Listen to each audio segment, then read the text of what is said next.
इस वक्त पीलीभीत बस्ती हाईवे से टेटवा पुल मैलानी तक सड़क चौड़ीकरण के दौरान एक दर्दनाक हादसा हो गया। सड़क किनारे जेसीबी मशीन से मिट्टी पटाव का काम चल रहा था। इस दौरान वहां बने गहरे गड्ढों में कुछ बच्चे खेल रहे थे। अचानक से मिट्टी की एक बड़ी चट्टान गिर गई और 5 बच्चे दब गए। एक बच्चे की मौत भी हो गई है, जबकि 4 बच्चे घायल हैं। घटना की जानकारी मिलते स्थानीय प्रशासन मौके पर पहुंचा। अधिकारियों ने निर्माण कार्य में लापरवाही बरतने वालों के खिलाफ कार्रवाई का आश्वासन दिया है। बच्चे खेल रहे थे तो मट्टी का अरार गिरा, खेत से गिर गया अरार, दब गए लोग। दब के बच्चे सब इसमें छोटे छोटे बच्चे रहे और बच्चों के जो बच्चे हैं वो घायल ही हैं। उन लोग को दवा की करने के बाद जो खत्म हो गया उसको तो निशानी खत्म हो गया, तो उसको भाई कुछ माई बाप को तो सहारा तो मिलना चाहिए। कैसे मैं बताऊं, जब जिसे भी आपका खोद के वहाँ हर बच्चे खेल रहे थे, ये भी गया उसी में घुस गया। 5-6 बच्चे खेल रहे थे, ऊपर से मिट्टी का राड टूटा, उसी में दब गए लोग, लेकिन सब बच गए। लेकिन मेरा नाती 5 बच्चे जी दब के खत्म हो, इसमें जी 4 बचे हैं, एक खत्म हो गया है। तो ये गड्ढा क्यों खोदा गया था? ये रोड जी पाटा जा रहा है और रोड से जी 15 फीट जी नीचे तक गड्ढा हो गया है जी। इस समय लखीमपुर खीरी के मैलानी कस्बे के पास एक लिंक रोड पर है। इस रोड को चौड़ीकरण का काम किया जा रहा है। आप देख सकते हैं मेरे पीछे, ये गहरे गहरे गड्ढे हैं। यहाँ पे जो गड्ढा सड़क के चौड़ा करने के लिए ठेकेदार ने खोदा था, यहाँ से मट्टी निकाली गई थी। लगभग 15 फुट के आसपास ये गड्ढे खोदे गए हैं। इस गड्ढे में 5 बच्चे खेलते हुए गिर गए थे और 5 बच्चे दब गए हैं। ग्रामीणों की मदद से 4 बच्चों को सुरक्षित निकाल लिया गया, लेकिन एक बच्चे की दर्दनाक मौत हो गई। कहीं ना कहीं जितना भी दूरी तक ये रोड खोदा गया है तो कम से कम लगभग 15 फीट के आसपास ये गड्ढा खोदा गया है। लोगों का कहना है, जानकार लोग कहना है कि नियमों को ताक पर रखकर इन गड्ढों को खोदा गया है।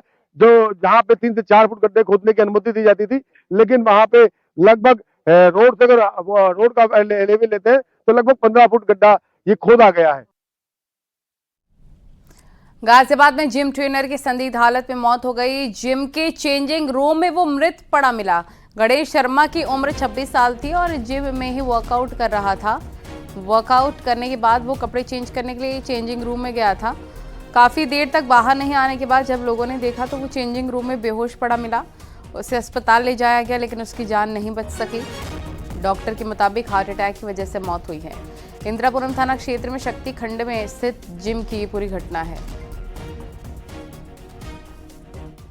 की जिम के चेंजिंग रूम में संदिग्ध परिस्थितियों में मौत हो गई, जिसके बाद जिम में अफरा तफरी का माहौल मच गया। आनंद फानन में मौके पर पुलिस को बुलाया गया। पुलिस ने शव का पंचनामा भर उसे पोस्टमार्टम के लिए भेजा। पोस्टमार्टम में मौत की असल वजह हार्ट अटैक आई, लेकिन सभी इस बात को लेकर हैरान हैं कि 25 वर्षीय गणेश, जो कि जिम ट्रेनर था, उसकी हार्ट अटैक से मौत क्यों कर हुई। मथुरा के बरसाना में रोपवे पर बड़ा हादसा टल गया है और राधा रानी मंदिर को जाने वाले रोपवे की 2 ट्रॉली डिवाइडर से टकरा गई। ऊंचाई से वापस लौटते वक्त दोनों ट्रॉली टकराई हैं। 3 ट्रॉलियों में 18 श्रद्धालु सवार थे।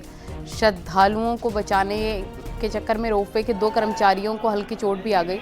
इस हादसे के बाद फिलहाल रोपवे को बंद कर दिया गया है। तकनीकी खराबी दूर करने के बाद ही संचालन शुरू होगा। उधर रोपवे चलाने वाली कंपनी के मैनेजर का कहना है कि अचानक पावर कट होने से ट्रॉलियों के ब्रेक नहीं लग सके। इसके चलते 3 ट्रॉली नीचे की तरफ तेजी से आई और प्लेटफॉर्म पर आपस में टकरा गई।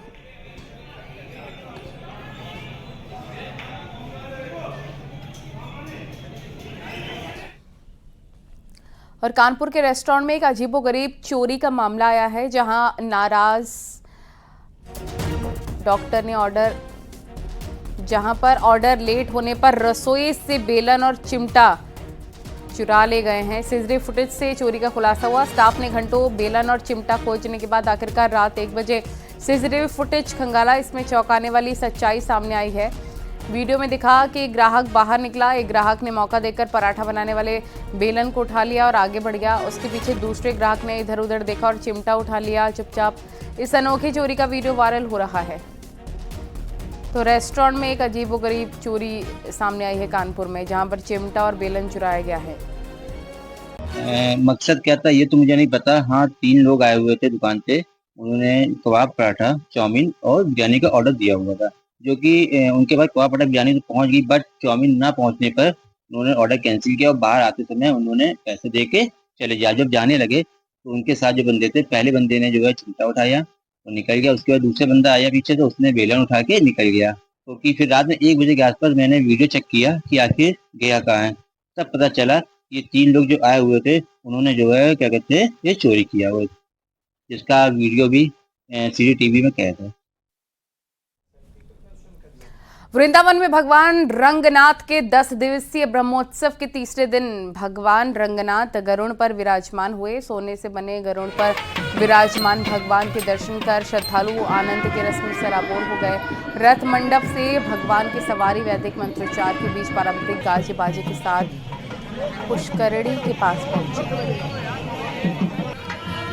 भगवान का यह रंगनाथ जी का वार्षिक उत्सव है और इस उत्सव में भारत के कोने कोने से और नेपाल से और अन्य देशों से भी जो श्री वैष्णव लोग हैं वो इस ब्रह्मोत्सव का दर्शन करने के लिए आते हैं।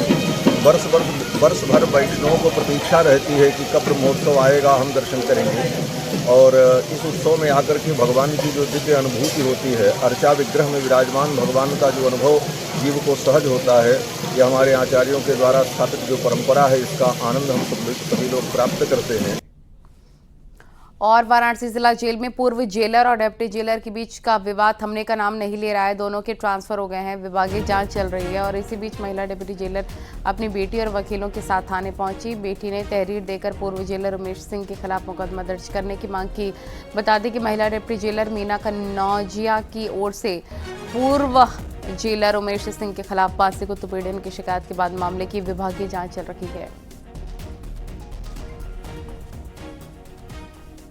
उमेश सिंह को शायद सभी लोग जानते हैं, लेकिन मैं उनके साथ इतने दिन रही हूँ।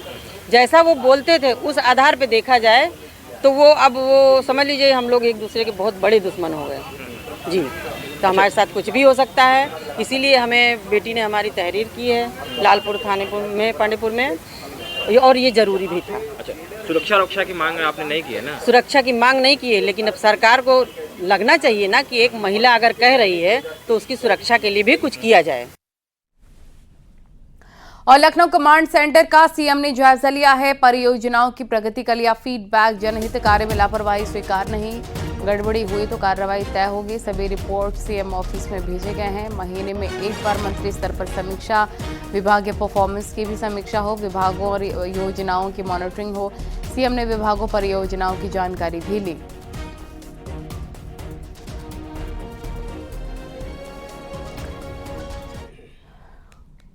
और कानपुर में अप्रैल 2022 से अब तक दर्ज 400 हिट एंड रन के मामले में पीड़ितों को जल्द मुआवजा मिलेगा।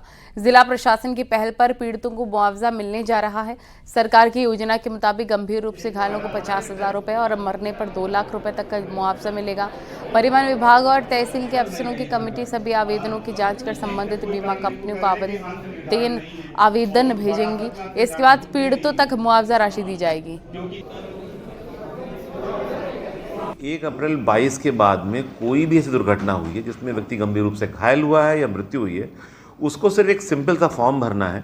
उस फॉर्म के बेसिस पे तहसील को जांच करनी है। अगर पुलिस रिपोर्ट में ये पाया गया कि वाहन का पता नहीं लगा तो उस क्रम में उस व्यक्ति को 2 लाख रुपए का मृत्यु की स्थिति में, और अगर घायल हुआ है तो 50,000 रुपये की सहायता मिल सकती है। बहुत ही सिंपल सिस्टम है। इसमें पेपर भी बहुत ही लिमिटेड है। हमारे तहसील वाले जगह जगह जा रहे हैं। 400 के आसपास हमारे पास सूची मिली थी और उसमें से करीब 50-60 दावे हमारे सामने आए हैं और 10 दावे हम लोग के 5 मार्च की बैठक में पहली बार अप्रूव हुए। कानपुर महानगर में इससे पहले ये नहीं हुए थे। हिट एंड रन के मामले में हुई मौतों के मामले में परिजनों को तमाम कठिनाइयों का सामना करना पड़ता था, मगर इसके बाद अब कानपुर के जिलाधिकारी द्वारा बनाई गई कमेटी में हिट एंड रन के तमाम मामले सामने आ रहे हैं। इसमें ऐसे भी कुछ मामले सामने आए जिसमें वाहन अज्ञात थे और ऐसे अज्ञात वाहनों के द्वारा की गई घटनाओं में मरने वाले के परिजनों को अब राहत मिलेगी, जिसके बाद कानपुर के जिलाधिकारी ने एक कमेटी बनाई है और उसमें अब सैकड़ों की संख्या में आवेदन भी आने लगे हैं। 3 वर्ष पूर्व तक हुई घटनाओं के मामले में जिन लोगों ने अपनी जिंदगियां गंवाई उनके परिजनों को अब एक राहत भरी खबर जरूर है। चमोली में एक बार फिर से मौसम बदला है। बद्रीनाथ और हेमकुंड की ऊंची चोटियों पर बर्फबारी हुई है। निचले इलाकों में बारिश की संभावना। बर्फबारी के बाद पहाड़ों में एक बार फिर से कड़ाके की ठंड बढ़ गई है। बद्रीनाथ हेमकुंड साहिब में बर्फबारी हुई है, तस्वीरें देख सकते हैं। निचले इलाकों में भी बारिश की संभावना व्यक्त की गई है। फिर बदला है चमोली में मौसम का मिजाज। केदारनाथ यात्रा की तैयारियां तेज हो गई हैं। केदारनाथ धाम के पैदल रास्ते से बर्फ हटाई जा रही है और पैदल रास्तों को ठीक भी किया जा रहा है। इस समय पैदल रास्तों पर भारी बर्फ जमी है, इसे हटाया जा रहा है। डीडीएमए के जो कर्मचारी हैं बर्फ हटा रहे हैं। आपको बता दें 2 मई को केदारनाथ धाम के कपाट श्रद्धालुओं के लिए खुलेंगे। इसके लिए युद्ध स्तर पर काम हो रहे हैं।